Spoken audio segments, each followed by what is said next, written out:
શાળા પ્રવેશોત્સવ અંગે યોજાયેલી બેઠકમાં મુખ્યમંત્રી ભૂપેન્દ્ર પટેલે શિક્ષણ વિભાગને ટકોર કરી છે।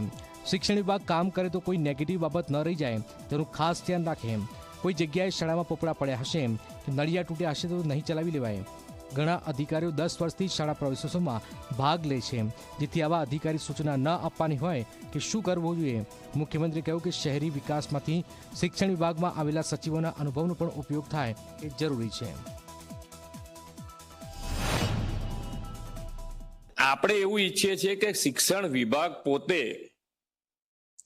આની અંદર ઇનિશિયેટિવ લે અને જે પણ તમે અહીંયાથી વિગત આપો છો કે જે આ વિગત તમે ભરીને લાવજો તો એમાં કોઈ નેગેટિવ રિમાર્ક્સ ના આવે એવી તૈયારી શિક્ષણ વિભાગે પોતે જ કરી દેવી પડે। હવે ક્યાં નેગેટિવ ચલાવી લેવાય એવું છે નહીં।